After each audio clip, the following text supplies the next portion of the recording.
Class. आज ये हमारा दूसरा लेक्चर है और आज के लेक्चर में हम थोड़ी सी माइक्रोबायोलॉजी की हिस्ट्री के ऊपर डिस्कशन करेंगे। कुछ साइंटिस्ट जिनका बहुत ज़्यादा काम है माइक्रोबायोलॉजी के ऊपर, जैसे लुइस पॉस्चर हो गया, रॉबर्ट कोच और डिफरेंट मॉडर्न जो माइक्रोबायोलॉजी किस तरफ जा रही है उसके ऊपर हम छोटी छोटी डिस्कशन करेंगे। तो हम आज का अपना लेक्चर शुरू करते हैं। अच्छा, तो आज का हमारा लेक्चर है work of Pasteur, Koch, Lister and the recent development in the fields of the microbiology. तो पहला साइंटिस्ट जिसने तकरीबन माइक्रोबायोलॉजी की कॉन्सेप्ट को तब्दील किया वो लुइस पास्चर था। उससे पहले जैसे मैंने लास्ट लेक्चर में बताया कि डिफरेंट साइंटिस्ट स्पॉन्टेनियस जनरेशन की थेरी पे बिलीव करते थे कि लिविंग ऑर्गेनिज्म ओरिजिनेट होते हैं from the ingredients of the inorganic matter. Louis Pasteur was the first scientist who said actually the microorganisms are responsible for causing a disease.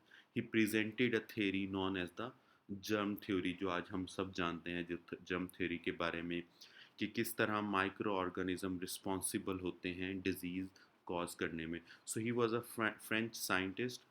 He was a chemist and a microbiologist. He was born in a city of France known as the Dole. Born on 27th of December 1822 and died on 28th of September 1895. तो pasture का जो contribution है वो बहुत ज़्यादा है science की field में, टेक्नोलॉजी की फील्ड में, मेडिसिन की फील्ड में. He was the Pioneer who studied the molecular asymmetry. उससे पहले जितने भी लोग थे वो मॉलिक्यूलर सिमेट्री को स्टडी करते थे. मॉलिक्यूलर एसिमेट्री को सबसे पहले लुइस पॉस्चर ने डिस्कवर किया था या स्टडी किया था कि अगर मॉलिक्यूल्स को आप रोटेट भी करें या चेंज भी करें तो वो अपनी शेप चेंज करते हैं. उससे पहले ये कॉन्सेप्ट था कि मॉलिक्यूल्स अपनी शेप को चेंज नहीं कर सकते. इसके अलावा फर्मेंटेशन के प्रोसेस को कि किस तरह फर्मेंटेशन का process with the help of the micro organism हो सकता है, उससे डिजीज़ कैसे हो सकते हैं. He discovered the process of the pasteurisation. Pasteurisation को आज हम सब जानते हैं, उस प्रोसेस को मिल्क इंडस्ट्री के अंदर, डेयरी इंडस्ट्री के अंदर, फूड प्रिजर्वेशन के अंदर आज हम पास्चराइजेशन को यूज़ करते हैं, जहाँ टेम्परेचर नॉर्मली 100 सेंटीग्रेड से थोड़ा सा कम यूज़ किया जाता है ताकि शेल्फ़ लाइफ को इंक्रीज़ किया जाए और अपनी प्रोडक्ट को पैथोजन से फ्री किया जाए. इसी तरह with the help of the process of pasteurisation and the fermentation उसने बियर इंडस्ट्री को रिवाइटलाइज किया था. इस तरह वाइन इंडस्ट्री को और सिल्क इंडस्ट्री को बचाया था फ्रांस में, क्योंकि उस वक्त सिल्क इंडस्ट्री फ्रांस का सबसे बड़ी प्रोडक्ट होती थी और माइक्रो ऑर्गेनिज्म की वजह से सिल्क इंडस्ट्री वहाँ डिस्ट्रॉय हो रही थी. लेकिन since he discovered the process of the pasteurisation तो उसने सिल्क इंडस्ट्री के ऊपर काम किया. He was the first one who developed the vaccine against anthrax and the rabies. उसे एंथ्रेक्स के बैक्टीरिया का नाम तो नहीं पता था, लेकिन उसने क्या किया कि 25 एनिमल्स को एंथ्रेक्स का जो बैक्टीरिया है उसको वीकेंड करके उन 25 एनिमल्स के अंदर उसने इंजेक्ट किया और एक वीक के बाद उसने ओरिजिनल बैक्टीरिया को अपनी स्ट्रॉन्ग फॉर्म के अंदर उन्हीं एनिमल्स के अंदर इंजेक्ट किया. एज अ रिस्पॉन्स एनिमल्स ने जब उनके अंदर वीक एंथ्रेक्स का बैक्टीरिया गया तो उन्होंने उसके ख़िलाफ़ रिस्पॉन्स प्रोड्यूस किया, उन्होंने उसके ख़िलाफ़ अपना इम्यूनिटी रिस्पॉन्स प्रोड्यूस किया, जिसकी वजह से जब ओरिजिनल बैक्टीरिया बाद में एंटर किया गया तो उसने उसके ख़िलाफ़ पहले से इम्यूनिटी की वजह से डिज़ीज़ डेवलप नहीं हो सका. तो ये उसकी बुनियाद पड़ी वैक्सीन की, जिसे आज हम जानते हैं एज अ वैक्सीनेशन. उसके बाद जो दूसरा बड़ा साइंटिस्ट था माइक्रोबायोलॉजी की फील्ड में, he was Robert Koch. He was born in 1843 and died in 1910. He was a German doctor. और उसने जो काम किया कि आज हम सब एंटीबायोटिक्स के बारे में जानते हैं, पहले उसको मैजिक बुलेट्स के तौर पे यूज़ किया जाता था कि दीज आर मैजिक बुलेट जो इन्फेक्शियस एजेंट्स को मारती है. तो उसने उसकी कंट्रीब्यूशन ने इम्प्रूवमेंट की मैजिक बुलेट्स के अंदर, जिसकी वजह से हम स्पेसिफिक बैक्टीरिया को ख़त्म करने में या उनको अटैक करने में कामयाब हुए. And he was awarded the Nobel prize इन 1905.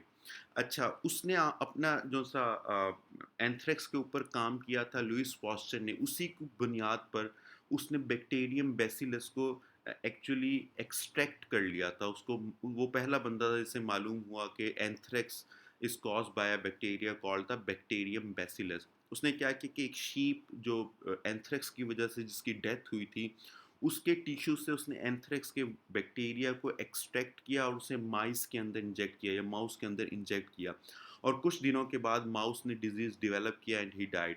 तो उसने 20 जनरेशन के अंदर इसको रिपीट किया before he announced in 1876 that he had proved this bacterium caused anthrax, the bacterium bacillus caused anthrax। अच्छा, इसके अलावा उसने मेथड्स और टेक्निक जो बैक्टीरिया को देखने के लिए होते हैं वो भी इम्प्रूव की। He was the first one who solidifying liquid. Pasteur ने जो काम किया था उसने लिक्विड को सॉलिडिफाई नहीं कर सका था, इस वजह से उस वक्त बैक्टीरिया ज़्यादा विजिबल नहीं था, क्योंकि अगर एक दफ़ा आप बैक्टीरिया को किसी भी सॉलिड मीडियम के अगेंस्ट देखें तो वो ज़्यादा विजिबल होता है। तो वो पहला बंदा था जिसने लिक्विड को सॉलिडिफाइड किया, सच एज ब्रोथ, जेलेटिन और एगर साथ मिलाकर। कोच की एक असिस्टेंट थी Julius Richard पैट्री।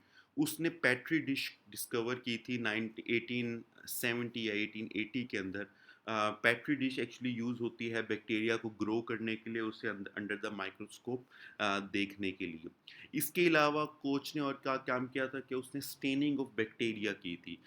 Staining last lecture में कुछ लोगों ने पूछा था, स्टेनिंग के ऊपर हम एक पूरा लेक्चर दूंगा मैं आपको, लेकिन अभी ये याद रखिए कि बैक्टीरिया दो किस्म के आमतौर पर होते हैं, ग्राम पॉजिटिव और ग्राम नेगेटिव बैक्टीरिया। दोनों की अपनी अपनी क्वालिटीज़ होती हैं, दोनों की अपनी अपनी क्वालिटीज़ होती हैं स्टेनिंग बैक्टीरिया की। तो होता यह है कि जो सा ग्राम पॉजिटिव बैक्टीरिया है वो डिफरेंट कलर लेता है अंडर द माइक्रोस्कोप जब से आप स्टेन करते हैं, और ग्राम नेगेटिव डिफरेंट बैक्टीरिया लेता है। इस तरह आपको मालूम हो जाता है कि ये ग्राम पॉजिटिव है या ग्राम नेगेटिव बैक्टीरिया है। तो उसने स्टेनिंग की टेक्निक्स को इम्प्रूव किया था, जिसकी वजह से ट्यूबरक्लोसिस के बैक्टीरिया को देखने में वो 1882 में कामयाब हुआ। 1883 में उसने कॉलरा को आइडेंटिफाई किया। इसी मेथड्स की बुनियाद पर टाइफस का बैक्टीरिया 1880 में देखा गया, टेटनस का बैक्टीरिया 1884 में देखा गया, और प्लेग का 1894 के अंदर देखा गया, जो कोच के मेथड थे उन्हीं बुनियाद के ऊपर। इसके अलावा एक बड़ा scientist, microbiologist, a doctor, a surgeon, Joseph Lister 1827 से 1912 तक ही वाज अ सर्जन। उसने स्टीरिलाइजिंग और क्लीनलीनेस के जो से प्रोसीजर हैं इसको इम्प्रूव किया। आज हम इसे फॉर ग्रांटेड लेते हैं कि हम हॉस्पिटल में जाएंगे और एसेप्टिक मेजर्स होंगे, हमारी क्लीनिंग की जाएगी, वूंड की साफ़ किया जाएगा। उससे पहले ये लिस्टर से पहले ये कॉन्सेप्ट नहीं था। आम तौर पर लोग डिजीज़ की बजाय हॉस्पिटल से जो इन्फेक्शन कैच करते थे उससे मर जाते थे, या पोस्ट ऑपरेटिव इन्फेक्शंस की वजह से वो मर जाते थे, जिन्हें हम उस टाइम वार्ड फीवर कहा करते थे। कि लोग इलाज करवाते थे लेकिन क्योंकि वो स्टेरिलाइज नहीं होता था, तो बजाय इसके कि वो सर्जरी या जो भी उन्होंने उसके ऊपर मेडिकल प्रोसीजर किया उससे इम्प्रूवमेंट होने की बजाय कोई ना कोई माइक्रो ऑर्गेनिज्म इंट्रोड्यूस हो जाता था, और वो सर्जरी को या वूंड को और इफेक्टिव कर देता था और ख़राब कर देता था, जिसकी वजह से इवेंचुअली डेथ हो जाती थी। He was the first one उस जिसने एसेप्टिक प्रिंसिपल्स को डिस्कवर किया था।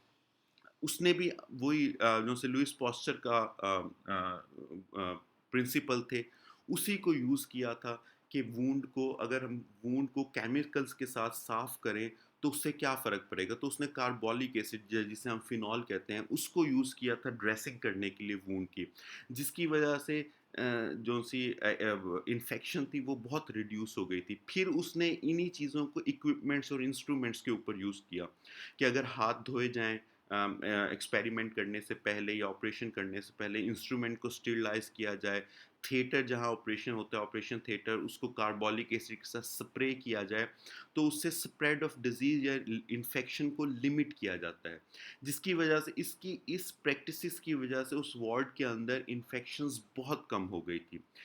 तो आज वो हमारे पास प्रिंसिपल हैं जो दुनिया में हर जगह यूज़ होते हैं, इस सेप्टिक प्रिंसिपल्स, और हम उन्हें कहते हैं लिस्टेरियन प्रिंसिपल्स।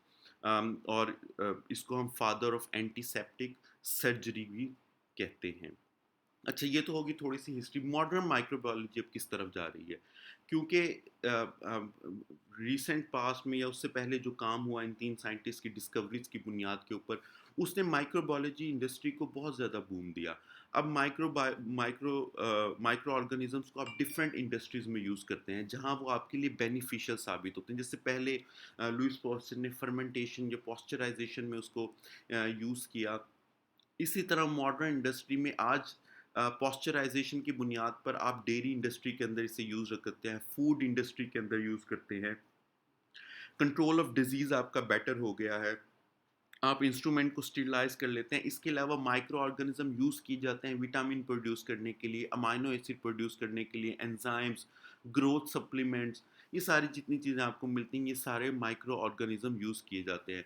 डेयरी इंडस्ट्री के अंदर आप फर्मेंटेशन करते हैं with the help of micro organism, जिसकी वजह से ये आज सोवर क्रीम या आपका योगर्ट है या आपका बटर मिल्क है, इन सबको प्रिज़र्व किया जाता है। या वेस्टर्न वर्ल्ड के अंदर अल्कोहल को, बियर को, वाइन को, या हमारे यहाँ भी पिकल्स वगैरह को, अचार वगैरह को फर्मेंटेशन के ज़रिए प्रिजर्व किया जाता है।